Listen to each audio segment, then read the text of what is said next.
You're live. Hi, everybody. Welcome to our Quilt Along or Sew Along 2022. We are today doing block number 9. We're down at the bottom stretch now. So the block we're doing today is this one right here. We're not really going to be sewing anything new that we haven't done before, but we are doing a couple little pieces. So we'll have a couple, to show you a couple things with that. And again, flying geese. I know a lot of people have mentioned that they have to practice their flying geese. So let's just do them in a little small size. And the more we do them, the better we'll get. The more tips we'll get along the line. So I have all my fabrics cut out. I decided today, the pattern said just one peach fabric, but I had these little tiny, what were they for? For the 3-inch squares of the peach left over of the smaller print. So I decided I was going to put those in today as well. So we have units for HSTs, which are half square triangles, and for our flying geese. So let's start off with the HSTs. Pass this to the side. Did you want to see these colors? This is what she decided to use again. She didn't have a dark background block. She figured she needed that in her quilt, so she used the dark blue as her background with the beiges as her star. Yeah, the beiges are my peach and the white is the green. A while ago, when we were doing half square triangles, somebody said that they like to use the diagonal seam tape. At that point, I didn't because we were using quite large ones. But today, I'm going to show you how that works. It's really cool. The blocks are a little smaller, so it's going to work for this. So that's by Cluck Cluck Sew, and we do have those in the store. If you're not using the diagonal seam tape, again, what you're going to do is you're going to layer your blocks for your half square triangles, right sides together. You are going to draw a line and sew on both sides of your line. But if you have the seam tape, we're just going to zoom in on the sewing machine here. I have taken the piece of tape and I actually used a longer piece at first. I'll show you if I can get this off, get this started here.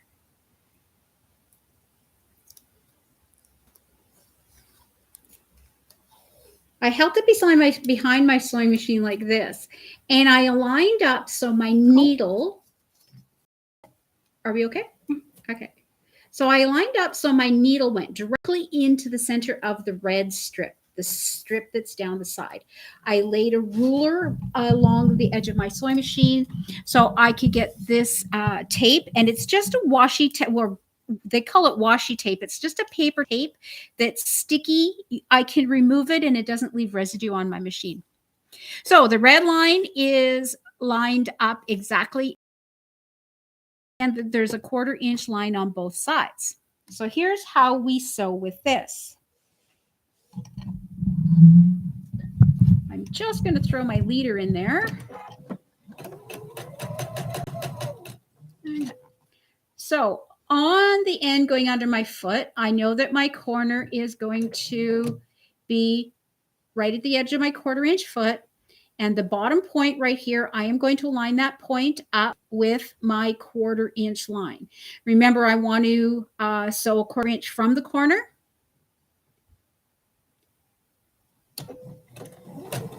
I'm just going to take a stitch. So I am just going to look here. My needle's in my machine, and when I press my foot, it's going to go. I don't have to stare at it. I'm going to look at this point right here. I'll sew this slowly so you can see. And I am just going to guide this point directly up that black line. I can stop and flip it around if it's only one that I want, or if I'm doing two, I am going to align my second unit up. Again, one stitch into my fabric, check down here for my point, line it up with my 1/4 inch mark. Off I go. Am I using this? I just don't have to draw my line. That's all. That's the only thing that it's saving is the not drawing the line. So I'm going to flip this one over and I'm going to do it again. 1/4 inch line down here.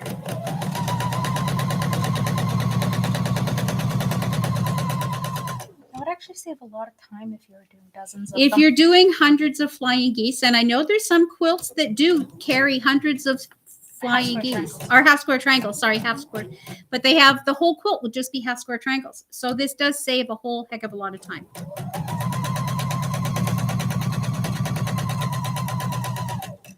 Accuracy is pretty good, but remember our half square triangles are oversized anyways. So even if we wiggle a little bit, it's not going to make any difference. So let's go trim these up.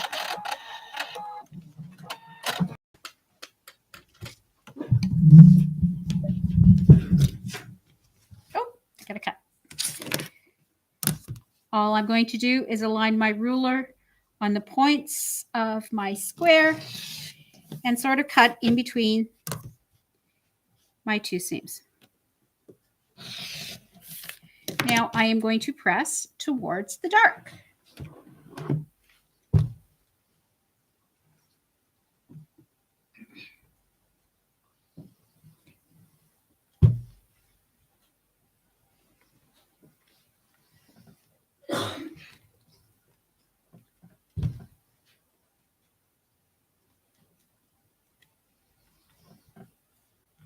I don't think my iron was hot. I forgot to turn it on.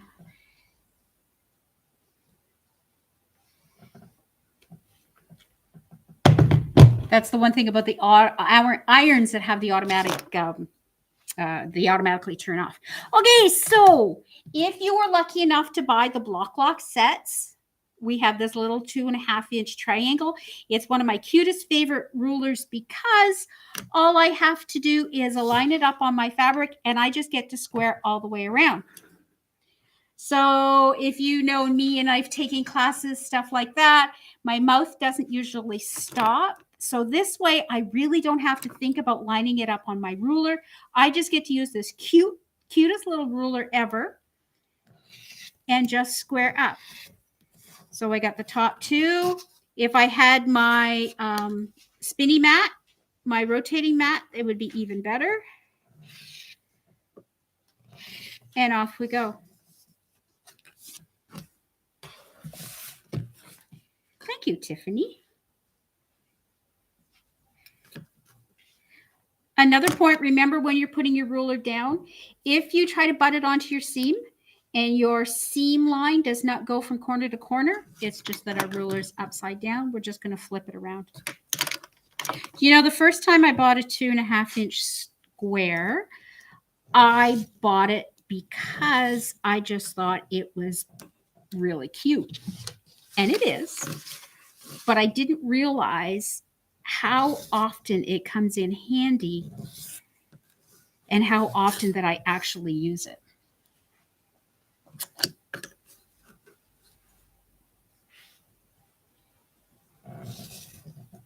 Do you carry the portable irons? No. I bought my iron, the portable irons or the cordless iron? We do have the travel size irons, if that's what you mean, but we do not have the cordless irons right now. I believe our supplier is going to be carrying it, though. I'm not sure the date they'd be coming in. And I'm not sure the brand. But they have a new one that they're working on. But we do have the little travel irons, if that's what you meant.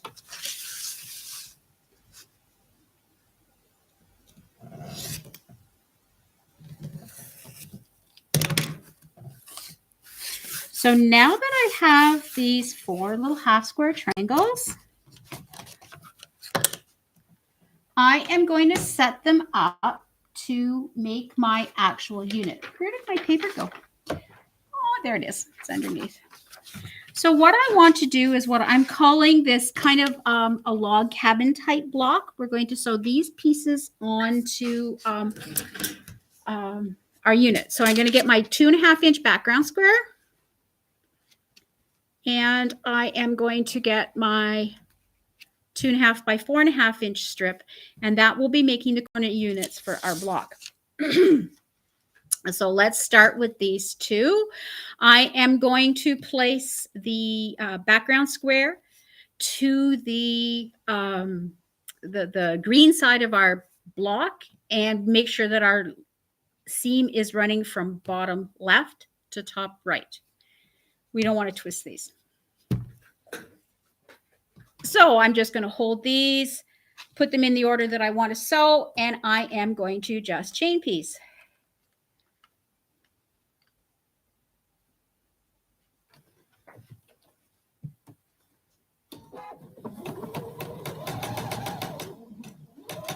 So I'm also using the my regular 1/4-inch foot, and it's at the side of my fabric. I can also see now that I have this diagonal seam tape here, my block will run right along that 1/4-inch black line of my tape. Just keeps me nice and straight.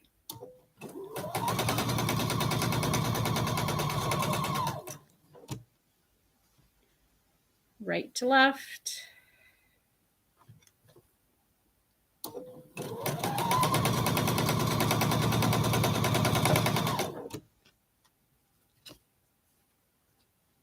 Gisela Asker says, beautiful block. Thank you. Oh,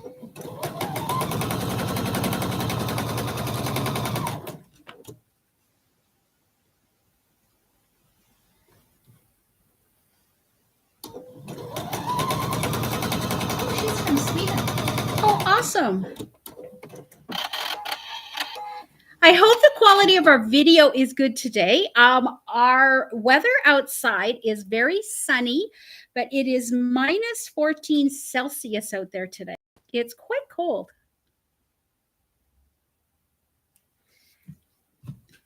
So now I have my 4 blocks and I want to press my seam.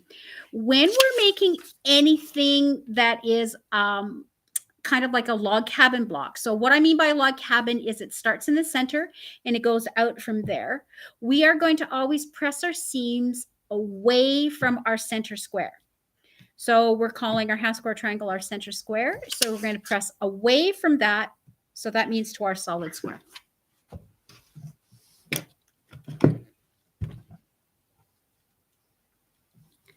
I've got 1, 2, 3, and 4.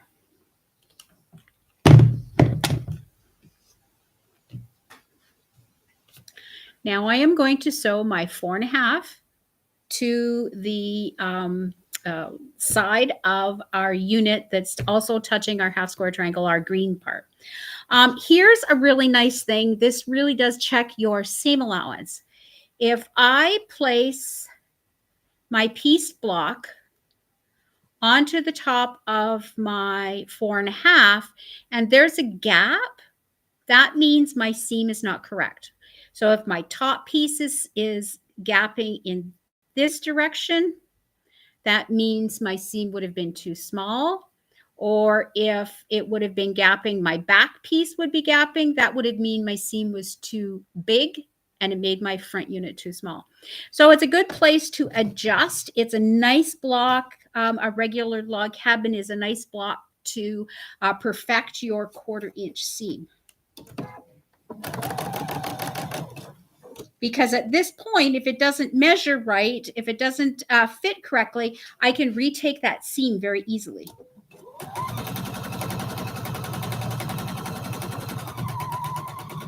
Whoops.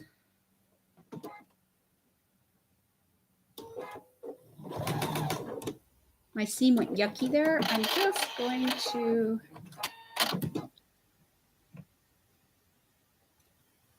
Oh, I think it should be okay. I sort of wrecked my seam allowance on the one part, but I think it should be okay. It's not too bad. I don't have too much of a bulk there. So let's try this again.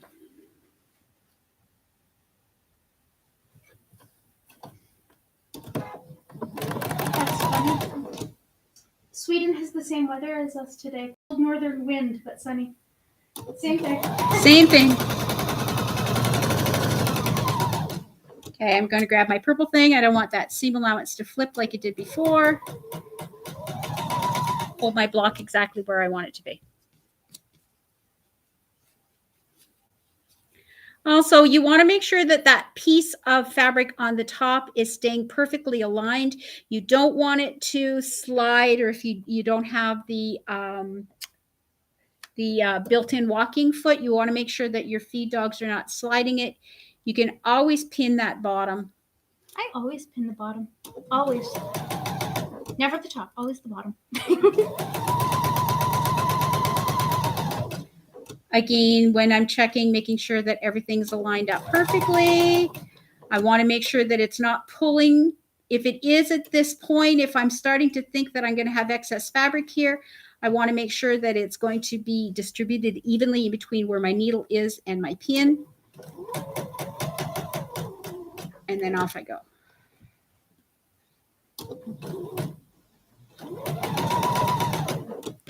And one more.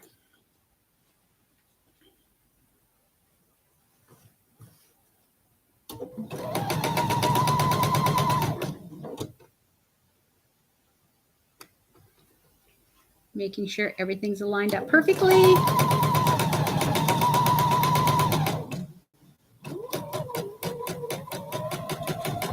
And I really do sew this slowly. I want to have the accuracy. And if I'm sewing too fast, I just don't have the accuracy that I like to have. Let's clip these apart. And again, we're pressing away from the center block. So that means our seam is going towards this large solid rectangle, which is the way it's going to want to go anyways. So life is good.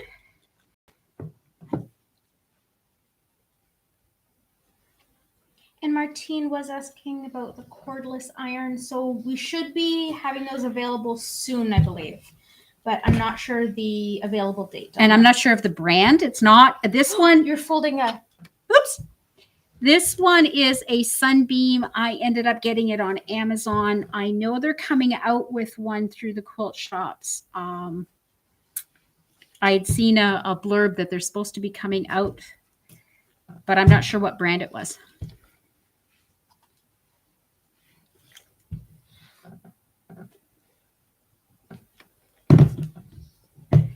So there we have our 4 corner blocks. We're going to put those to the side, and we are going to work on our flying geese.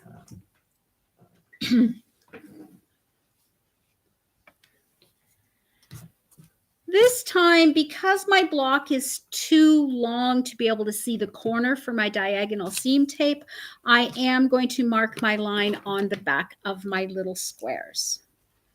Again, whether you want to mark the 2 lines or like me, I just want to mark the 1 line.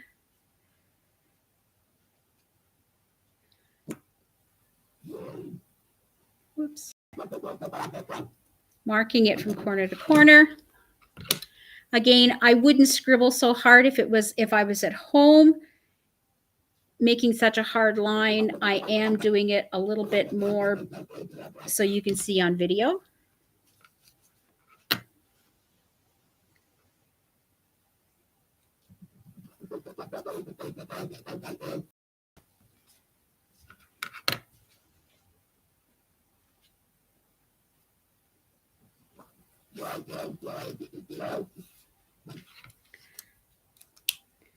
Once you start making the flying geese with the wing clipper ruler, you are going to want to do that for all your patterns. So you will be able to, in the wing clipper instructions, there is a chart. So you find out what size your pattern is, your finished size, your blocks are supposed to be, or your cut size, and cut according to that and not according to your pattern. So again, when I'm lining up the 2 small squares on our large square, I want to make sure that they're smooshed in.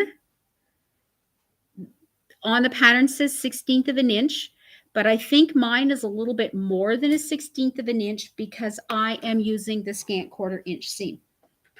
So I found trial and error that I have to smoosh mine in just a little bit more to make sure that I have enough fabric there for trim up.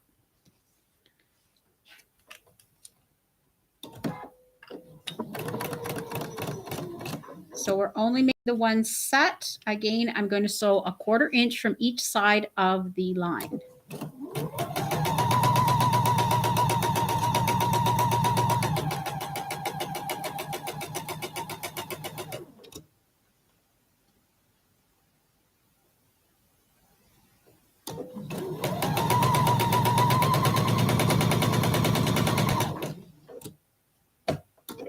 Ooh. I didn't really have to cut it. I could have just flipped it around. I have to sew the other side.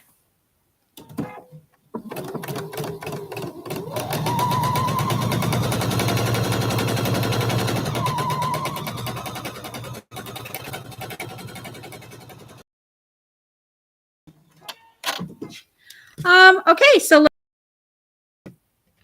feels like because it's there, I want to use this ruler, but don't use that ruler for cutting. You're going to end up getting your fingers too close to the edge. It's also a softer plastic, way easier to cut the ruler. So That's what I did the other day. Is that what you did? You cut my ruler? I did. Oh. I think it was the other one. I think it was the green one. So we've cut it in half, and we are going to press our seams towards the small triangles.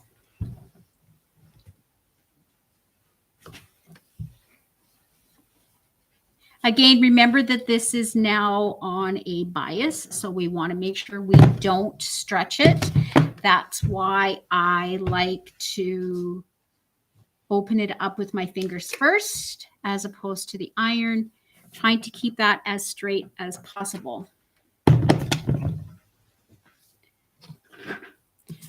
Other triangle, I'm sorry, other square. Again, I want to smoosh that in about a 1/16 of an inch.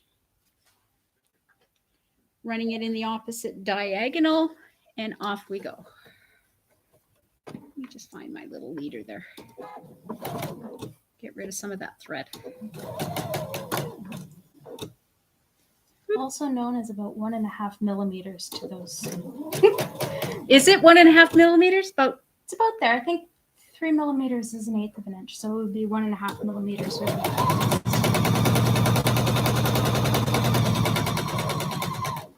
You can tell that's the young kids that grew up with the metric in Canada here. It's actually from mortar and glass. I think that I could be wrong, but isn't Canada like one of the only places that we cut our fabric in metric measurements, but we sew in imperial measurements?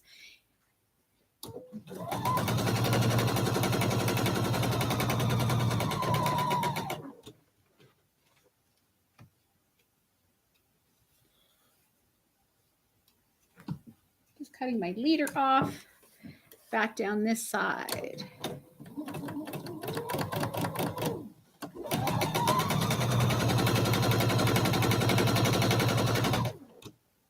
That corner wants to bulk or hesitated there. That's why I just slow down and let my machine work its way through. Oops, I forgot one line.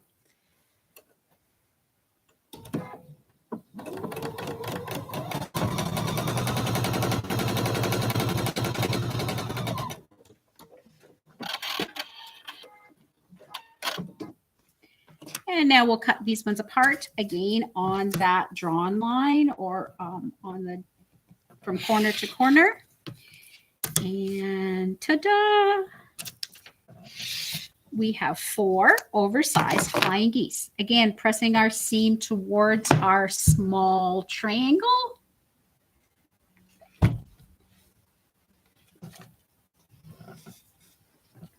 Oh, Sweden does too. They have metric, but they sew in imperial. Oh, good. So we're not the only ones then.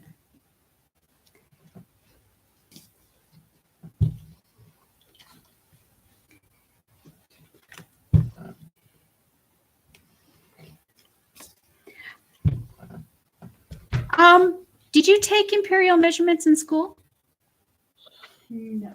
pretty much straight metric? So it wasn't until you started quilting that you learned inches and stuff? Or just because? Carpentry was before. Carpentry? And quilting, yeah. Both, yeah. Alrighty, so let's square these up. So according to our pattern, our flying geese, we're going to be measuring, squaring them up to 4.5 by 2.5. So I want to start with the nose of my goose pointing towards myself. I am going to find the 2.5 by 4.5 inch line, and that little X right on top is what I want to go into the corner of my goose. I'm aligning the 2 diagonal lines up with my seams. I have a little bit of fabric all the way around, easy to trim. Again, because there is a seam in that corner, it's going to want to shift there. So I want to make sure I put enough weight there. Okay, it's time to fess up. I don't know if you can see the little boo-boo on my finger. I was sewing at home and I wasn't paying attention, and I almost, it could have been a little bit more disastrous than what it was, but I did cut myself with the rotary cutter on Saturday.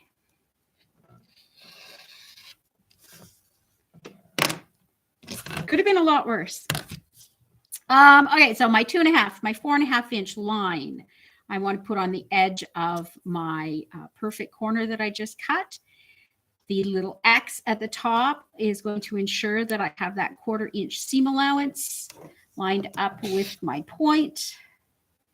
Cut and cut.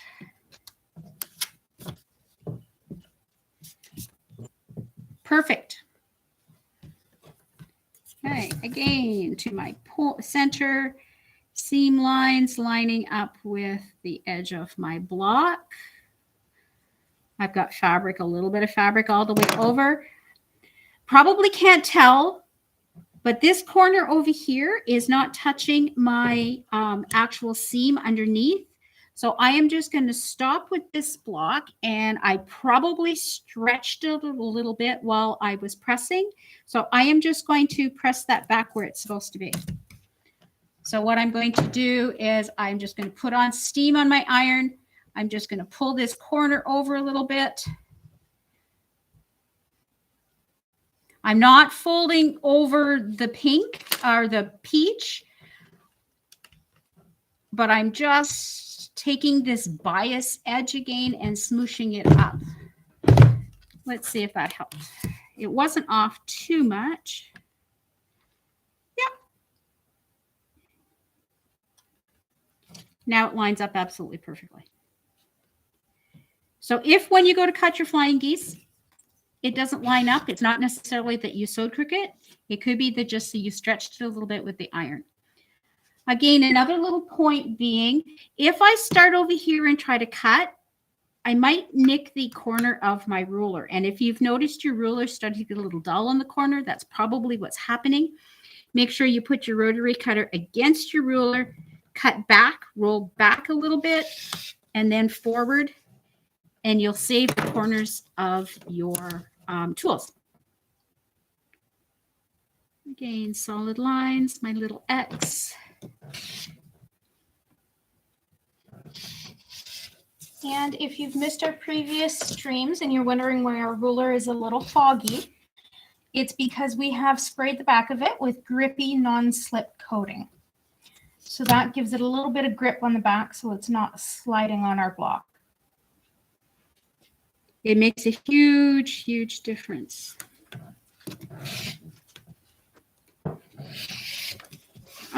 And yes, I'm saying all these things over and over again with every block, just so we remember that we're lining up our squares and stuff. I had to laugh. I was doing something a little difficult at home this weekend, and when I was trimming up every single point, I was saying in my head, lines on the corners, 1/4 inch all the way around. Okay, cut. So I think it's just kind of almost like a mantra that I get in my head.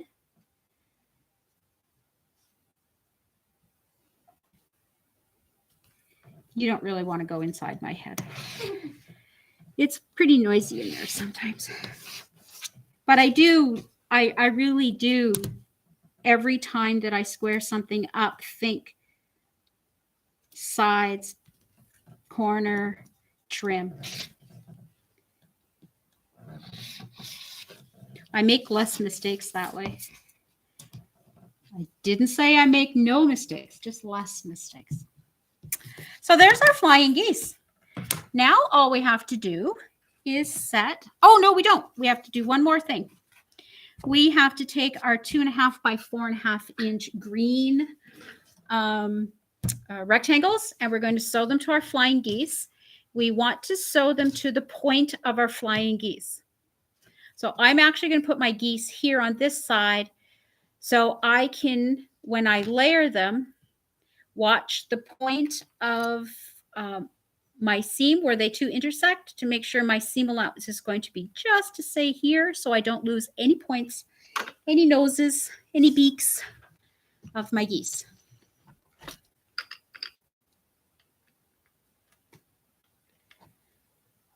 Again, let's just pin this edge because I will be wanting to look here.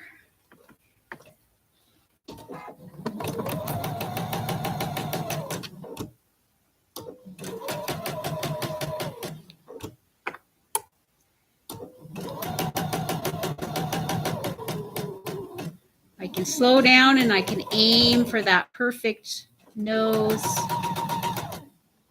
Take my pin out and off I go. 3 more.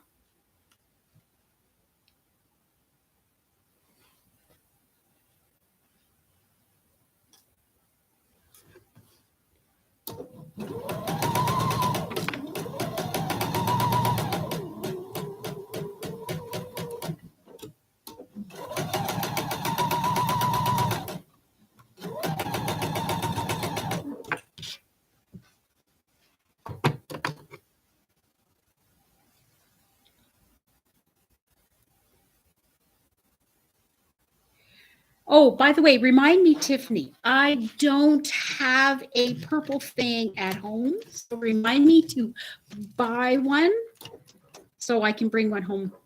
It would have made my job yesterday a lot easier.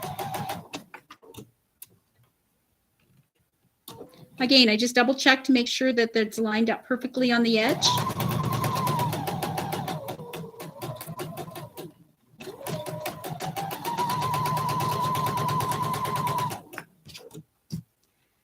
And even if I am pinning, the only place that won't shift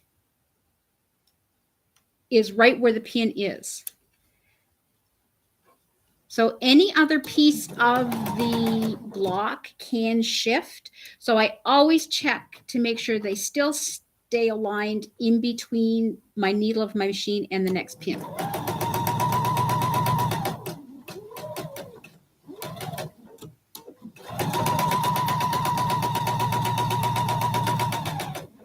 There we go. Flip these apart, and these units we are also pressing away from the nose of our goose to our solid block for 2 reasons. One, because that's the way it wants to go, but our seams are going to butt together really nicely. I'll talk about that in a second. There's one. Ooh. Giselle asks, what brand of machine are you working on? Oh, this is my, I sell FAF machines. I haven't sold machines. I've only been selling them for about a year and a half.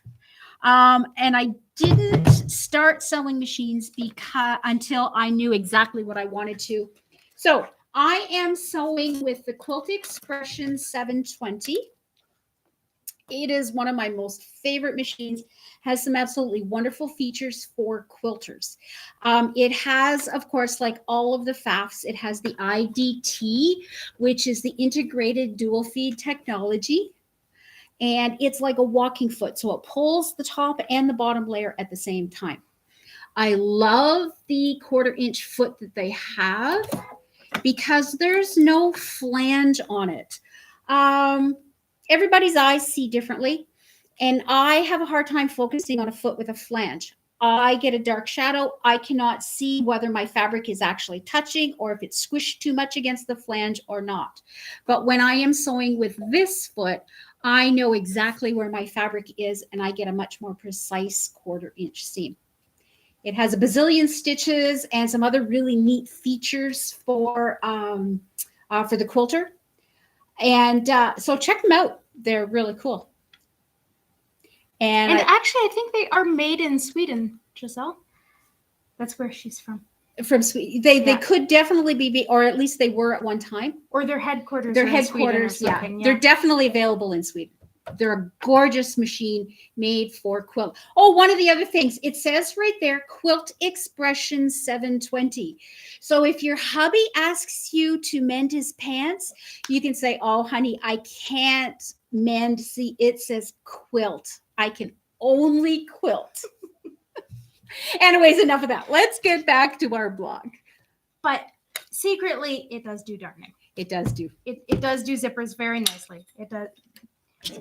Just those of us that enjoy making clothing. Yes, it does do all the things. Exactly. Alrighty, so we've got a center block. And we have our flying geese blocks. So we're going to have the green to our center. And then we are going to have our little half square triangle in the center. And again, they're actually going to rotate all the way around our quilt, keeping our seams nicely aligned. So now that we've sewn our units together, again, it's just simply 3 rows. Sew the 3 rows together and we're good to go. Here's where I wanted to just mention again about seams. I am just going to flip these blocks over like this. So this is what happens when we talk about which direction we want to press our seams.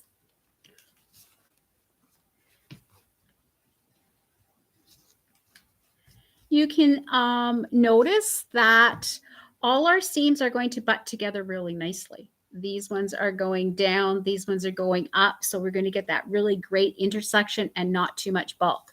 And even on the sides, because we pressed away from our pieced unit to our solid, even these seams are going to butt up really nicely. Makes our job a whole heck of a lot easier and more fun. We don't have to stress so much. Alrighty. Whoops. Okay, back to sewing. Again, now that I'm matching units that have... What are you doing? What am I doing? This one. I would have noticed. Now that I'm matching seams, I want to pin my seams. So again, I am going to align these up. They're on top of the other. I can feel a really big bump. I am just going to wiggle them back and forth until it feels nice and smooth. And my seam will be lined up absolutely perfect. So I can pin.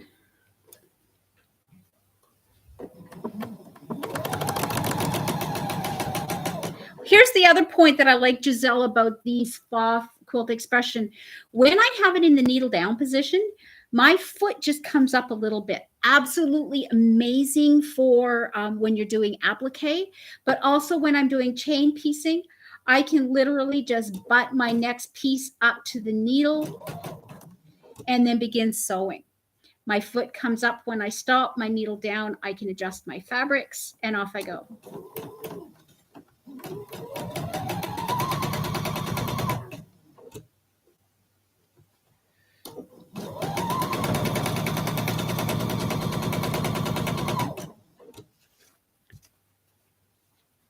This one is just 2 solid pieces. So I'm going to live dangerously and not pin.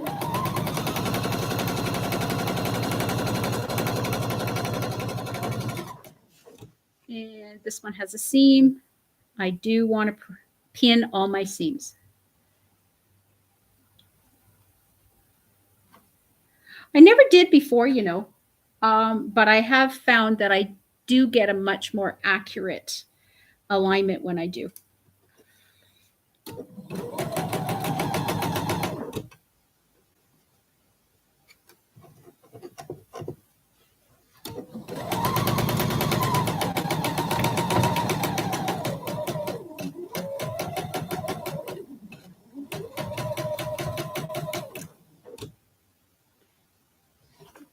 I'm just going to leave that last block in my machine to hold my stitches.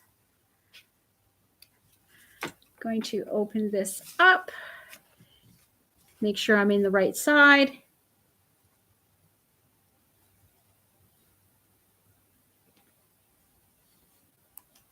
Same old, same old.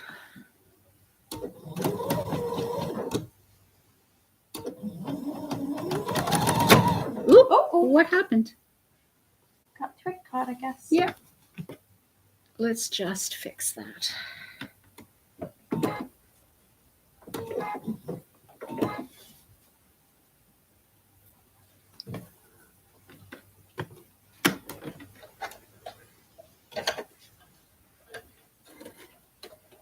I think it just, the seam allowance may have been going in the wrong direction. I think it buckled a little bit.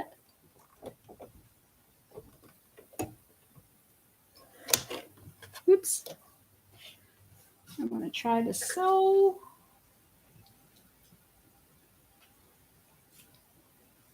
Let's get a.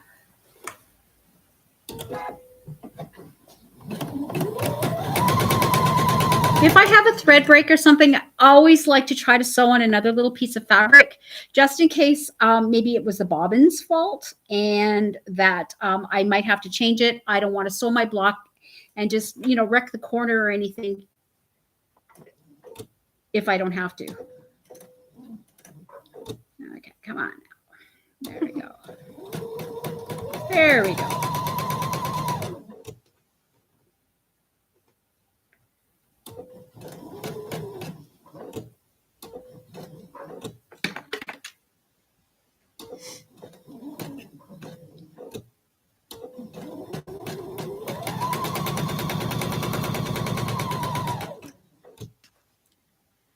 And our middle row.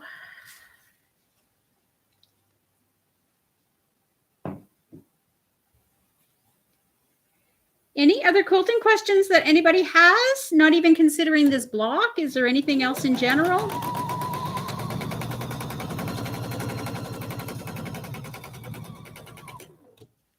This one's just a little simpler today because it's just reinforcing everything that we've done before.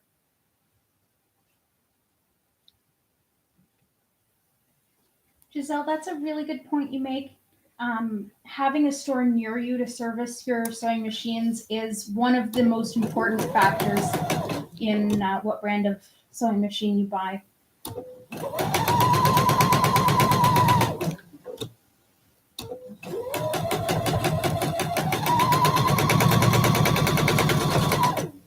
A lot of times, there's great machines in every different brand.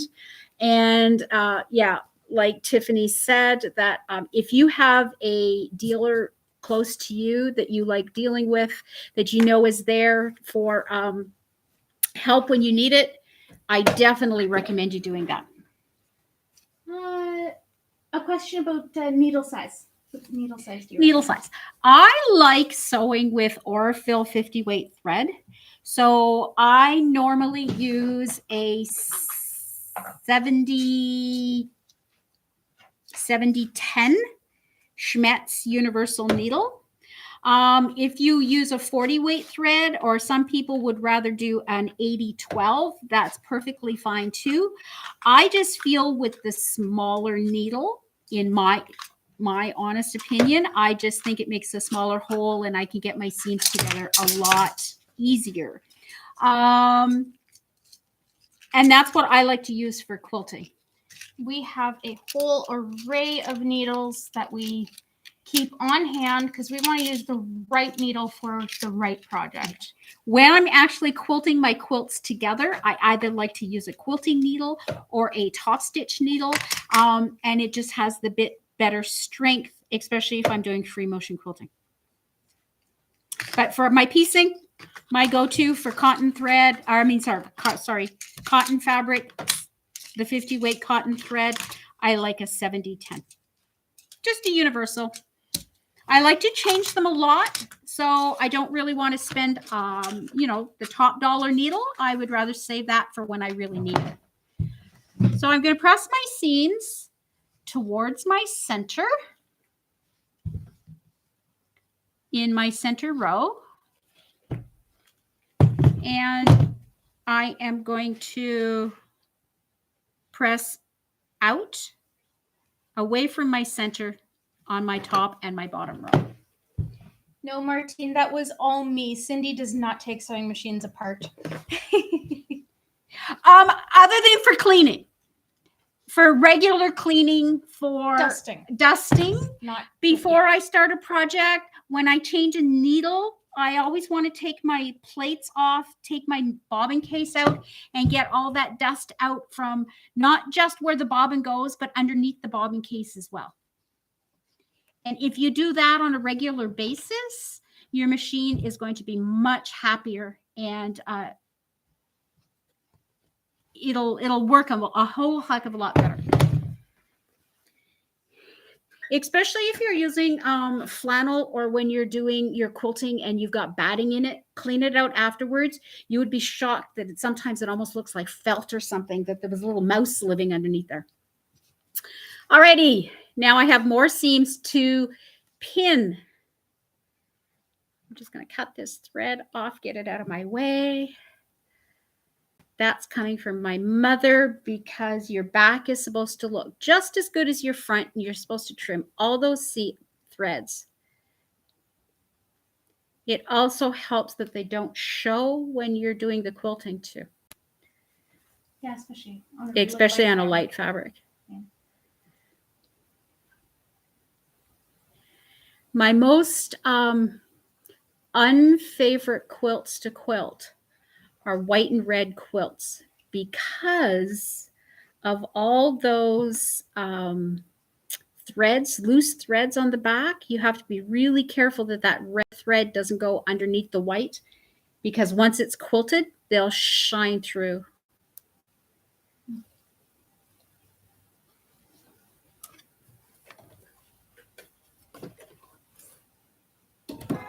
Thank you, Martine. There we go.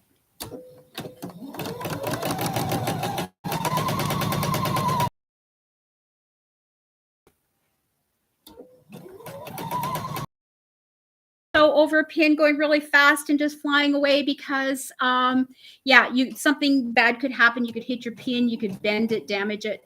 If for some reason you have a seam that's really unruly and it has to stay, what I like to do is, if I have to sew over the pin, I go very slowly. And then once it's over, then I can speed up again.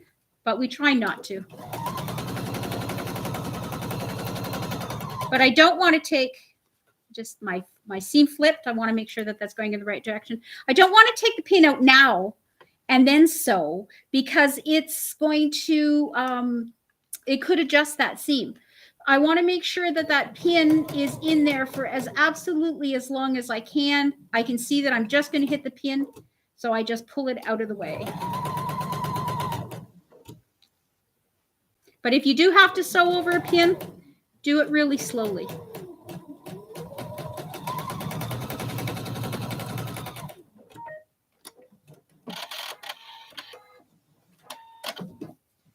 And one more seam right here.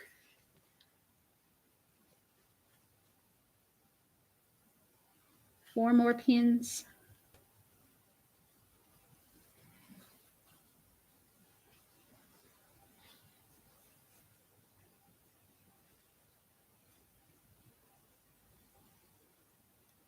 Again, when I'm pinning that bottom seam allowance, making sure that it was going in the direction that I wanted it to go. Then it won't flip on me. This one I can sew, I can pin the top one, I can pin the bottom one, because the bottom one's going down anyways. Whoops, one more seam.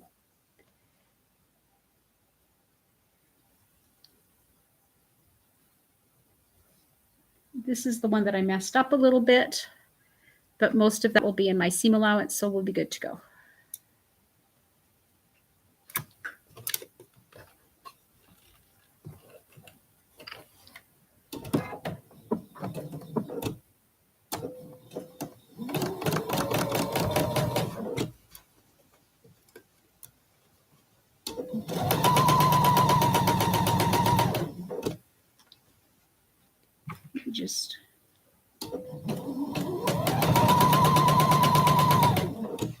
I'm going to have to check that corner, make sure it's good. We are located in Espanola, Ontario. We are about an hour, 45 minutes west of Sudbury.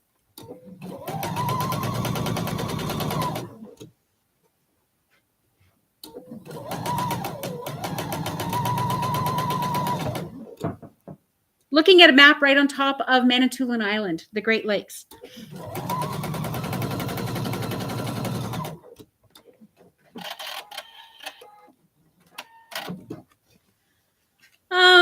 There we have it.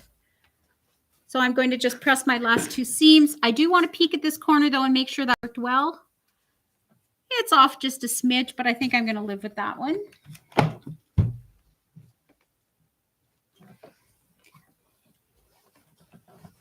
Again, if it's off quite a bit, you know what? Change it now, fix it now. But if you can live with it, if it's just off just a smidge, we'll leave it in. And I'll show you what I mean by just a smidge. I don't think that you can, I don't know if you'll be able to see this. I'll hold it really still. But I think I'm going to fix that corner. Only because it bothers me. So I am just going to double check that or do that seam, undo both of them and just get it just a little bit better. If this doesn't bother you, just leave it there. But because my quilts are on the wall and people get to look very carefully, I like more precise than that. Again, if it's going to a child or it's just going to be loved on our couch, just I whip them together. Or there's scrappy quilts that are loved and it's going to live underneath a tree for picnics. I don't worry about this. I would never undo this. If it's something that's more specific, if I'm going to put it in a show or if I'm putting it on the wall, people are looking at it, then I like to be a little bit more precise. And Tiffany got her block done today too. So I'm actually on time for once. Ta-da! So they are absolutely gorgeous. Again, one of my favorite blocks in the quilt. I do like things with a little bit smaller piecing just because I get to go, wow, look what I did. So next week, we're going to be learning one new technique. I'm going to keep that a secret next week. And if there's nothing else today, I am going to say goodbye and happy quilting. Bye now. Thanks, everyone.